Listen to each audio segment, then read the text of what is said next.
శ్రీ గణేశాయ నమః. శారదా గురుభ్యో నమః. ఈటీవీ లైఫ్ ఆధ్యాత్మిక ఛానల్ ప్రేక్షకులకు శుభోదయం. శ్రీరస్తు కార్యక్రమానికి శుభస్వాగతం. కార్యక్రమంలో శుభతిథి అంశంలో భాగంగా నేటి పంచాంగ వివరాలు చూద్దాం. ఆంగ్ల తేదీ 7వ తేదీ 10వ నెల 2024 సంవత్సరం సోమవారం. స్వస్తి శ్రీ చాంద్రమాన శ్రీ క్రోధినామ సంవత్సరం, దక్షిణాయనం, శరదృతువు, ఆశ్వీజ మాసం, శుక్లపక్షం, చవితి తిథి మధ్యాహ్నం 1:51 వరకు, తదుపరి పంచమి. అనురాధ నక్షత్రం రాత్రి 11:36 వరకు, తదుపరి జ్యేష్ఠ నక్షత్రం. ఆయుష్మాన్ యోగం తెల్లవారుజామున 5:12 వరకు, తదుపరి సౌభాగ్య యోగం. భవకరణం ఉదయం 6:30 వరకు, తదుపరి బాలవకరణం. నీటివర్జ్యం తెల్లవారుజామున 5:29 ప్రారంభమై శేషవర్జ్యం రేపు ఉదయం 7:09 వరకు ఉంటుంది. దుర్ముహూర్తం మధ్యాహ్నం 12:25 నుండి 1:12 వరకు, తిరిగి దుర్ముహూర్తం మధ్యాహ్నం 2:46 నుండి 3:34 వరకు. నేటి అమృత ఘడియలు మధ్యాహ్నం 12:30 నుండి 2:12 వరకు. నేటి రాహుకాలం ఉదయం 7:30 నుండి 9 వరకు. యమగండం ఉదయం 10:30 నుండి 12 వరకు. ఇక ఈనాటి తిథివార నక్షత్రాలను అనుసరించి చేదిగినటువంటి దేవత ఉపాసన, శరన్నవరాత్ర పూజా విశేషాల గురించి మనం చూసినట్లయితే, ఇంద్రకీలాద్రిపై వెలసి ఉన్నటువంటి శ్రీ దుర్గా పరమేశ్వరి ఈనాడు మహాచండీదేవిగా అమ్మవారు భక్తులకు దర్శనం ఇవ్వనున్నారు. చండీ అంటే చెడ్కోపాయాం అని సంస్కృతంలో ఉన్నటువంటి ఆ పదానుకున్నటువంటి ఉత్పత్తి అర్థం. అంటే కోపంగా ఉండేటటువంటి అమ్మ అని. అమ్మ ఎప్పుడు కోపంగా ఉంటుందా అంటే బిడ్డలపైన ఎప్పుడు అమ్మ ప్రేమగానే ఉంటుంది. కానీ రాక్షస సంహారం చేయడం కోసం, తనని ఆశ్రయించినటువంటి వారందరికీ అభయాన్ని ఇవ్వడం కోసం ఆ భయంకరమైనటువంటి రూపాన్ని అమ్మవారు ధరించింది. మార్కండేయ పురాణంలో ఈ చండీదేవి యొక్క ఈ సప్తశతి అనేటటువంటి పేరుతో 700 శ్లోకాల రూపంలో దేవీ మహాత్మ్యం అని, చండీ సప్తశతి అని ప్రత్యేకంగా చెప్పబడ్డది. సురధుడు అనేటటువంటి ఒక రాజు, అతను రాజ్యభ్రష్టుడై అడవుల పాలైతే, సమాధి అనేటటువంటి వైశ్యుడు కూడా సంపాదించినటువంటి సంపదంతా తన కుమారులకు, భార్యలకు ఇచ్చిన తరువాత అతను కూడా ఇంటి నుండి గెంటివేయబడి అతను కూడా అడవులకు వస్తాడు.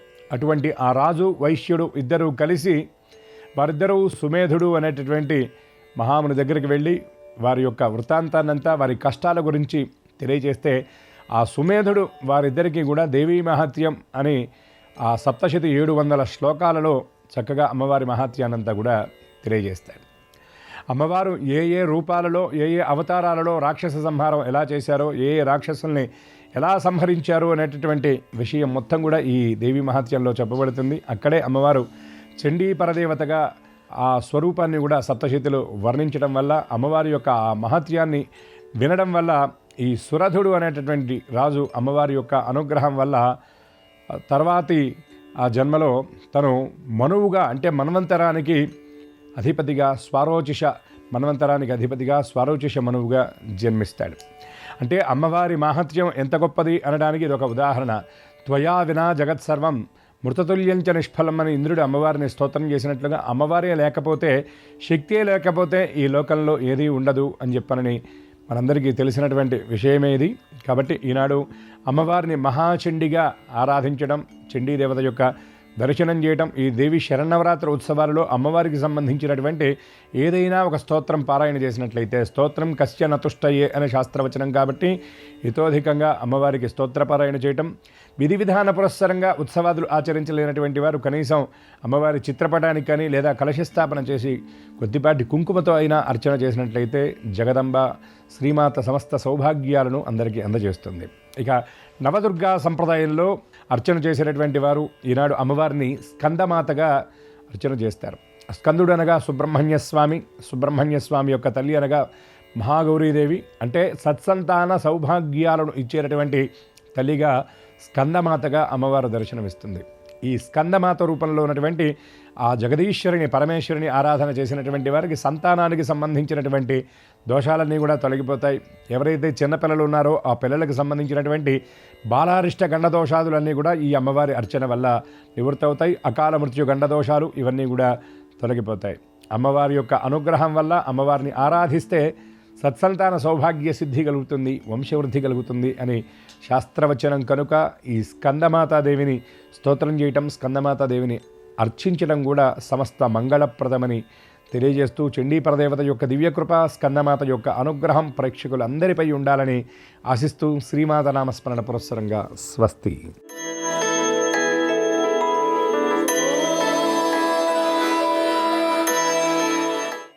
ఈటీవీ లైఫ్ ఆధ్యాత్మిక ఛానల్ ప్రేక్షకులందరికీ నమస్కారం.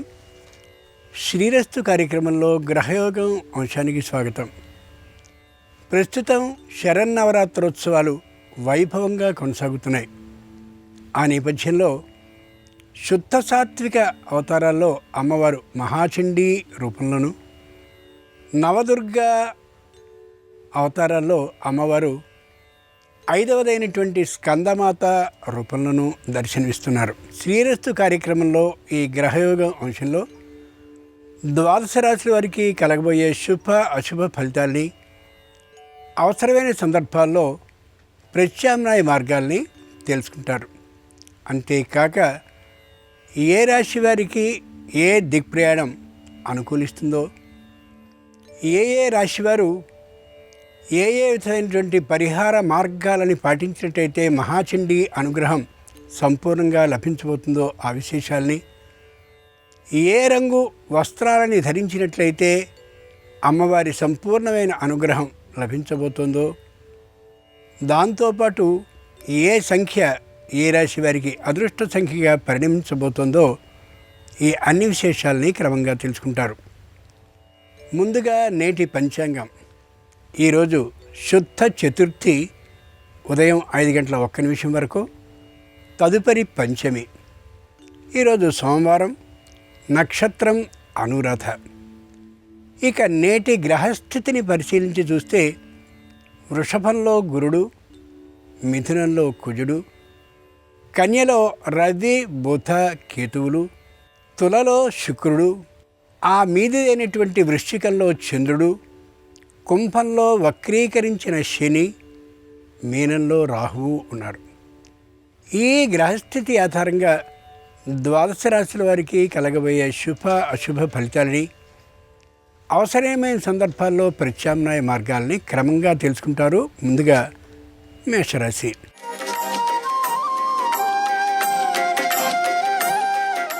ఈరోజు మేషరాశి వారి ఫలితాలని పరిశీలించి చూస్తే అదృష్టయోగం పుష్కలంగా ఉంది. ఏ పనులు కూడా వాయిదా పడకుండా చక్కగా నిరాటంకంగా సాగిపోతాయి. ఏ విధమైన అనుమాన దృష్టి లేకుండా అన్ని కార్యక్రమాలు పూర్తిగా అయ్యేంత వరకు విశ్రమించినటువంటి అమోఘమైన శక్తి, యుక్తి, ధైర్య సాహసాలు కలుగుంటారు ఈ రాశివారు. వ్యాపారం మరింతగా వృద్ధి చెందుతూ కనిపిస్తూ ఉంటుంది.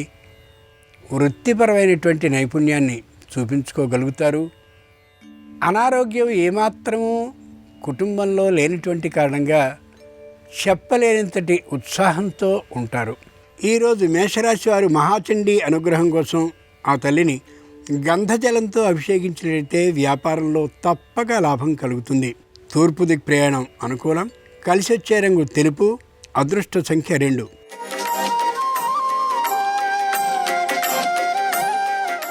ఈరోజు వృషభ రాశి వారి ఫలితాలని పరిశీలించి చూస్తే ఏకాదశ రాహు అయినటువంటి కారణంగా సకల శుభాలు వాటంతటా అవే వచ్చి ఆనందాన్ని కలిగిస్తాయి ఈ రాశి వారికి. పై అధికారులతో సత్సంబంధాలు ఉండేటటువంటి కారణంగా మానసికంగా ప్రశాంతంగా ఉండగలుగుతారు. కార్యాలయానికి వెళ్ళడం అనేది పెద్ద ఆనందకరమైనటువంటి అంశంగా భావిస్తూ ఉంటారు. కుటుంబంలో బంధుజనం అంతా చక్కగా ఆదరిస్తూ ఉంటారు. పనులు ఏమాత్రము వాయిదా వేసుకునే కూడదనే విశేషాన్ని మర్చిపోకూడదు. ఈరోజు మహాచండీ అనుగ్రహం కోసం వృషభ రాశి వారు అమ్మవారిని ఆవు పాలతో అభిషేకించినట్టయితే ఆకస్మిక ధన లాభం కలిగే అవకాశం ఉంది. ఈశాన్య దిక్ ప్రయాణం అనుకూలం. కలిసొచ్చే రంగు ఎరుపు. అదృష్ట సంఖ్య 4.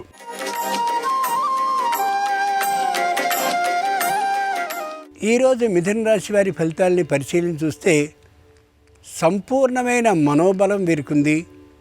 శారీరకమైనటువంటి ఉత్సాహంతో ఉంటారు. కుటుంబంలో ఉండేటటువంటి సంతానం విద్యార్థి దశలో కానీ ఉన్నట్లయితే వారి చదువు కోసం విశేషంగా శ్రమిస్తూ కనిపిస్తారు. ఏ విధమైన అనారోగ్య భావన ఏ ఒక్కరికి, వృద్ధులకి, అనారోగ్యవంతులకి, కుటుంబ సభ్యులకి కూడా ఉండదు. బదిలీకి సంబంధించినటువంటి ఊహ ఏమాత్రము అవసరం ఉండదు. పై అధికారులు వీరిని ఎక్కువగా సంప్రదిస్తూ వీరితో చనువు వారు పెంచుకునేటటువంటి స్థాయిలో వీరుంటారు. ఈరోజు మహాచండీ అనుగ్రహం కోసం మిథున రాశి వారు అమ్మవారిని పంచపుష్ప జలంతో అభిషేకించేటైతే తప్పక శుభవార్తని వినే అవకాశం వస్తుంది.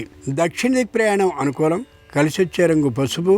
అదృష్ట సంఖ్య 9.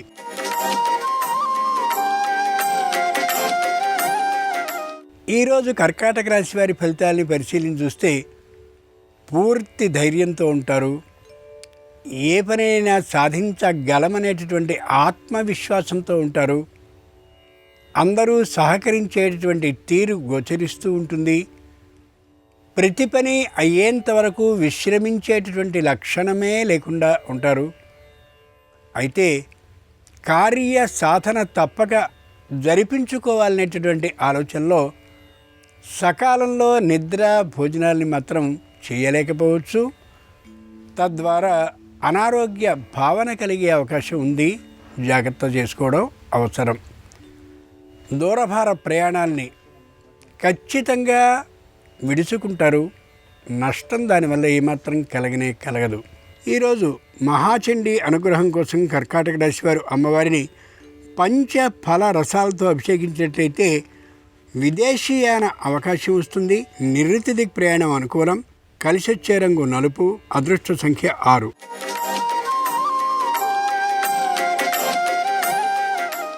ఈరోజు సింహరాశి వారి ఫలితాలని పరిశీలించి చూస్తే ఏ విషయంలోనూ కూడా అవిశ్వాసంతో ఉండరు. ఏ కార్యక్రమాన్నైనా సరే సంపూర్ణంగా నిర్వహించగలమనేటటువంటి ధైర్య సాహసాలతో ఉంటారు. స్థిరమైనటువంటి ఆస్తుల్ని పెంచుకునేందుకు విశేషమైనటువంటి ప్రయత్నాలని చేస్తారు. సాధించుకునే అవకాశం కూడా దగ్గరలోనే గోచరిస్తోంది. తల్లిదండ్రుల ఆరోగ్యం ఇబ్బంది కలిగించేదిగా ఉండదు. వారిని చాలా జాగ్రత్తగా పట్టించుకుంటూ ఉండడం వారికి చెప్పలేనంతటి ఆరోగ్య భావనని కలగచేస్తూ ఉంటుంది కూడా. ఈరోజు మహాచండీ అనుగ్రహం కోసం సింహరాశి వారు అమ్మవారిని కుంకుమ జలంతో అభిషేకించినట్టయితే నూతన ఉద్యోగ లాభం అవుతుంది. పశ్చిమ దిక్ ప్రయాణం అనుకూలం. కలిసొచ్చే రంగు నీలం. అదృష్ట సంఖ్య 7.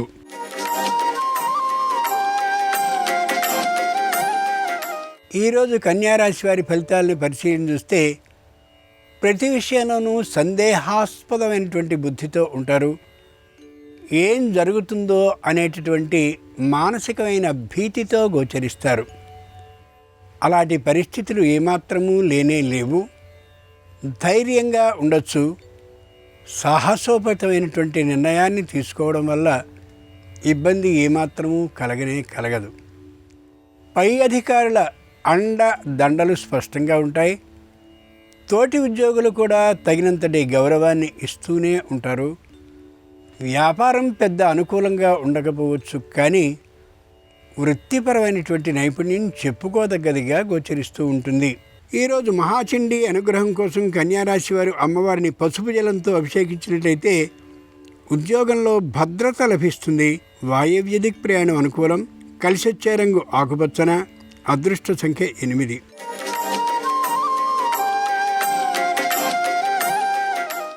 ఈరోజు తులారాశి వారి ఫలితాలని పరిశీలించి చూస్తే తమ సంభాషణ చాతుర్యంతో శత్రువునైనా సరే తమ వైపుకి తిప్పుకోగలిగినటువంటి వాక్ చాతుర్యం ఉంటుంది వీరిలో. శుభ కార్యక్రమాల కోసమని తగినటువంటి ప్రయత్నాలను చేస్తూ ఉంటారు. వెంటనే ముడిపడేటటువంటి అవకాశం అయితే ఉండకపోవచ్చు, కానీ ముందు అడుగు మాత్రం పడుతూనే ఉంటుంది ప్రతి విషయంలో కూడా. నూతన గృహాన్ని కానీ వాహనాన్ని కానీ ఏర్పాటు చేసుకోవాలనే బలమైన ఆలోచనలో ఉంటారు. ఎవరితోనూ విరోధాన్ని పెట్టుకోనే కూడదనేటటువంటి స్థిరమైన నిశ్చయమైన ఆలోచనతో ఉంటారు. శత్రు విధానం ఏమాత్రమూ లేనటువంటి కారణంగా ఆనందంగా కూడా ఉండగలుగుతారు. ఈరోజు మహాచండీ అనుగ్రహం కోసం తులారాశి వారు అమ్మవారిని శుద్ధ జలంతో అభిషేకించినట్టయితే న్యాయస్థానంలో అనుకూలమైన తీర్పు లభిస్తుంది. ఆగ్నేయ దిక్ ప్రయాణం అనుకూలం. కలిసొచ్చే రంగు పసుపచ్చన. అదృష్ట సంఖ్య 5.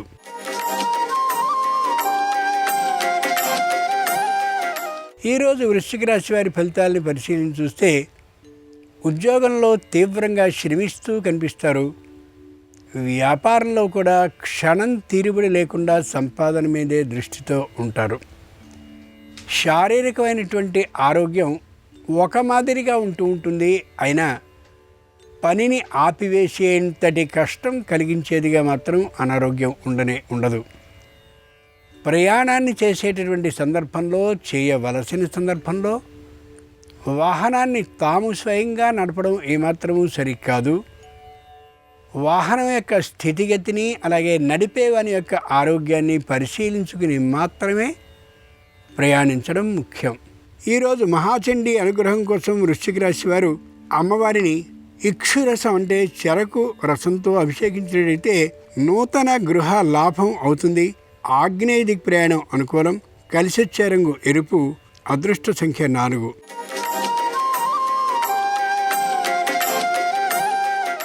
ఈరోజు ధనురాశి వారి ఫలితాన్ని పరిశీలించి చూస్తే అహంకార భావం హెచ్చుగా ఉంటుంది. అన్నీ తానే చేయగలనేటటువంటి ఆలోచనతో ఉంటారు. పై అధికారుల్ని కూడా తాము శాసించేటటువంటి తీరులో ఉండే కారణంగా పైవారికి కొద్దిగా వ్యతిరేక భావం వీరి మీద ఉండే అవకాశం గోచరిస్తోంది. చేసేటటువంటి ఉద్యోగంలో చక్కనైనటువంటి సామర్థ్యాన్ని, ప్రతిభని చూపించుకోగలుగుతారు. అయినా మాట తొందరతనం మాత్రం కొద్ది ఎక్కువగా ఉంటూ అసంతృప్త భావన కలిగిస్తూ ఉంటుంది తోటి ఉద్యోగులకి, పై అధికారులకి కూడా. ఈరోజు మహాచండీ అనుగ్రహం కోసం ధనురాశి వారు అమ్మవారిని పంచామృతాలతో అభిషేకించినట్టయితే నూతనంగా భూమిని కొనుక్కోగలిగిన అవకాశం వస్తుంది. ఉత్తర దిక్ ప్రయాణం అనుకూలం. కలిసొచ్చే రంగు తెలుపు. అదృష్ట సంఖ్య 3.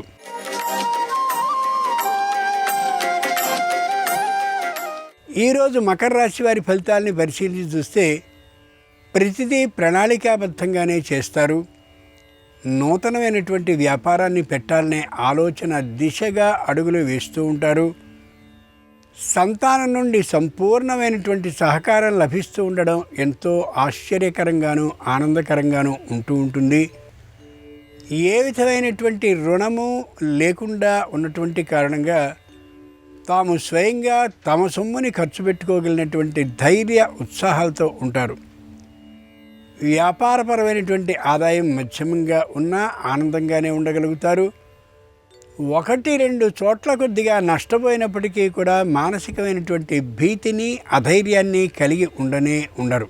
ఈరోజు మహాచండీ అనుగ్రహం కోసం మకర రాశి వారు అమ్మవారిని పరిమళ జలాలతో అభిషేకించినట్లయితే ఆరోగ్యం తప్పక కుదుటపడుతుంది.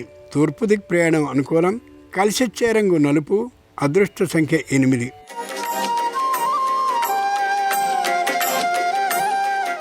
ఈరోజు కుంభరాశి వారి ఫలితాలని పరిశీలించి చూస్తే చాలా ధైర్యంతో ఉంటారు. సాహసోపేతమైనటువంటి నిర్ణయాన్ని తీసుకోవడానికి ఏమాత్రము వెనుకాడరు.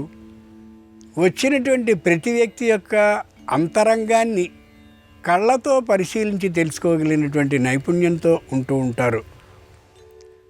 అధికారులతో మంచి సత్సంబంధాలు ఏర్పాటు చేసుకుంటారు. ఇతరులకి సహకరిస్తూ ఉంటారు. ఇతరుల సహాయాన్ని పొందుతూ ఉంటారు కూడా. ఏ విధమైనటువంటి పిత్రార్జితమైన ఆస్తిని అమ్మజూపాలనేటువంటి ఆలోచన లేకుండా ఉంటారు.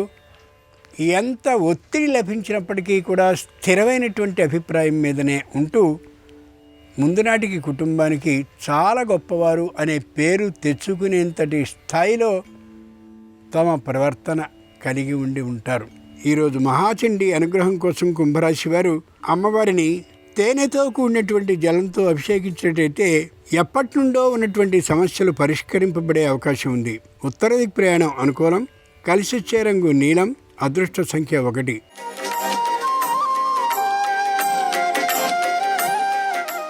ఈరోజు మీనరాశి వారి ఫలితాలని పరిశీలన చూస్తే మంచి ఆరోగ్యంతో ఉంటారు. దైవ తీర్థ కార్యక్రమాలని చేపడతారు.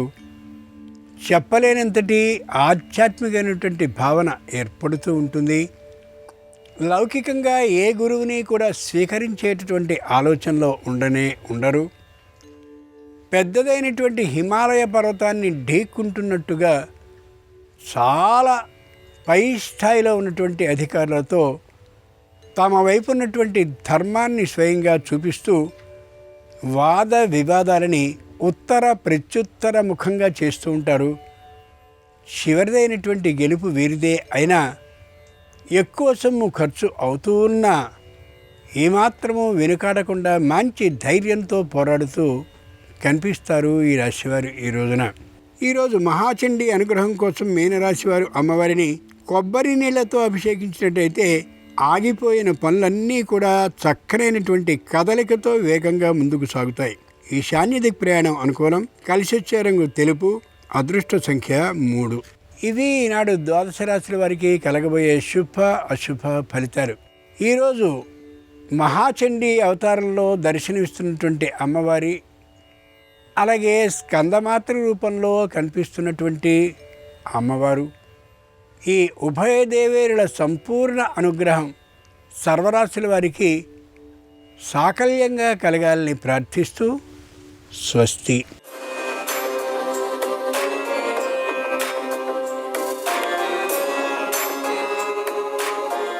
నమస్కారం. దేవీ నవరాత్రుల సందర్భంగా జగన్మాతను ఎటువంటి పుష్పాలతో పూజిస్తే ఎటువంటి ప్రత్యేకమైన ప్రయోజనాలు సిద్ధింపజేసుకోవచ్చో నేటి పరిష్కారాలు అనే అంశంలో పరిశీలిద్దాం. దేవీ భాగవతం ప్రకారం నవరాత్రుల్లో అమ్మవారిని కొన్ని ప్రత్యేకమైన పుష్పాలతో పూజిస్తే ప్రత్యేకమైన ప్రయోజనాలు చేకూరుతాయి. నవరాత్రుల్లో అమ్మవారిని మల్లెపూలతో పూజించడం ద్వారా ధనలాభం కలుగుతుంది, ఆదాయ మార్గాలు పెంపొందింపజేసుకోవచ్చు. అలాగే పద్మ పుష్పాలతో అమ్మవారిని పూజించినట్లయితే మానసిక అశాంతి తొలగిపోయి మానసిక ప్రశాంతత కలుగుతుంది. పుత్ర సంతాన ప్రాప్తిని సిద్ధింపజేసుకోవటానికి కూడా పద్మ పుష్పాలతో చేసే పూజ విశేషంగా సహకరిస్తుంది. అలాగే ఎర్ర గన్నేరు పూలతో కానీ ఎర్ర కలువ పూలతో కానీ నవరాత్రుల్లో అమ్మవారిని పూజిస్తే జనాకర్షణ పెరుగుతుంది, ప్రజాకర్షణ పెంపొందింపజేసుకోవచ్చు, మీ రంగాలలో అత్యున్నత స్థాయికి ఎదగవచ్చు. అలాగే ఎర్రటి మందార పూలతో అమ్మవారిని పూజిస్తే శత్రుబాధలన్నీ తొలగింపజేసుకొని శత్రువులను సైతం మిత్రులుగా మార్చుకోవచ్చు. తుమ్మి పూలతో అమ్మవారిని పూజించడం ద్వారా అమ్మవారి పట్ల భక్తి పెరుగుతుంది. సన్నజాజి పూలతో అమ్మవారిని పూజించినట్లయితే వాక్శుద్ధి పెరుగుతుంది, వాక్చాతుర్యంతో ఎదుటి వాళ్ళని ఆకట్టుకోవచ్చు. గన్నేరు పూలతో అమ్మవారిని పూజించడం ద్వారా మంత్రసిద్ధి ఏర్పడుతుంది, మీరు జపించుకునే మంత్రానికి తొందరగా సిద్ధి కలుగుతుంది. అలాగే దేవీ తంత్రం అనే ప్రామాణిక గ్రంథం ప్రకారం దేవీ నవరాత్రుల్లో జగన్మాతని జిల్లేడు పూలతో కానీ ఎర్ర తామర పూలతో కానీ పూజించినట్లయితే మనోభీష్టాలన్నీ చాలా త్వరగా నెరవేరుతాయని దేవీ తంత్రం అనే ప్రామాణిక గ్రంథంలో చెప్పారు. అదేవిధంగా నీలతంత్రం అనే ప్రామాణిక గ్రంథం ప్రకారం దుర్గాదేవిని సరస్వతీదేవిని దేవీ నవరాత్రుల్లో తులసి దళాలతో పూజించినట్లయితే మనోభీష్టాలన్నీ తొందరగా నెరవేరుతాయి.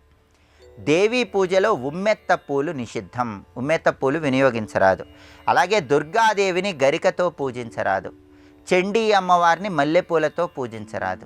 ఈ నియమాలు పాటిస్తూ ప్రత్యేకమైన పుష్పాలతో అమ్మవారిని పూజించాలి. అలాగే పార్వతీదేవికి దేవీ నవరాత్రుల్లో ఉసిరిక చెట్టు ఆకులతో పూజ చేయటం ద్వారా మనోభీష్టాలన్నీ అతి త్వరగా నెరవేరుతాయని శక్తి యామిళము అనే ప్రామాణిక గ్రంథంలో చెప్పడం జరిగింది. అలాగే మరువంతో అమ్మవారిని దేవీ నవరాత్రుల్లో పూజించినట్లయితే ప్రతి సమస్యకు కూడా జీవితంలో చక్కటి పరిష్కార మార్గం వెంటనే లభిస్తుంది. కాలసర్పదోషాలు ఉన్న వాళ్ళు ఎవరైనా సరే దేవీ నవరాత్రుల్లో అమ్మవారిని పారిజాత పుష్పాలతో పూజించాలి. అలాగే అన్ని సమస్యలు తొలగింపజేసుకొని సకల శుభాలను సిద్ధింపజేసుకోవాలంటే జమ్మి ఆకులతో దేవీ నవరాత్రుల్లో అమ్మవారిని పూజించాలి. ఇలా ప్రత్యేకమైన పుష్పాలతో ప్రత్యేకమైన పత్రాలతో దేవీ నవరాత్రుల్లో అమ్మవారిని పూజించడం ద్వారా అమ్మవారి సంపూర్ణమైన అనుగ్రహానికి పాత్రలై సకల శుభాలను సిద్ధింపజేసుకోవచ్చు. అదేవిధంగా దేవీ నవరాత్రుల సందర్భంగా జగన్మాతకు ఎలాంటి నైవేద్యాలు సమర్పిస్తే ఎటువంటి ప్రయోజనాలు చేకూరుతాయో రేపటి పరిష్కారాలు అనే అంశంలో పరిశీలిద్దాం. నమస్కారం. ఈ కార్యక్రమాన్ని తిరిగి చూడాలనుకుంటే www.youtube.com/ETV Life Spiritual లో చూడవచ్చు.